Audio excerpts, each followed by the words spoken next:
పార్థః స్థితధీర్మునిరుచ్యతే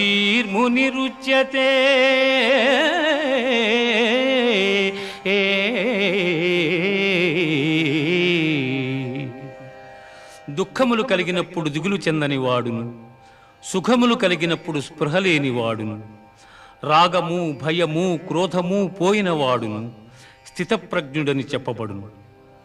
ధ్యాయతో విషయాన్ పుంసః సంగస్తేషూపజాయతే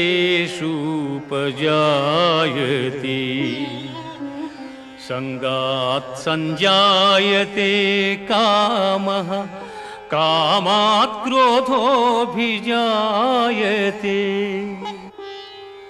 క్రోధాద్భవతి సమ్మోహః సమ్మోహాత్ స్మృతివిభ్రమః స్మృతిభ్రంశాత్ బుద్ధినాశో బుద్ధినాశ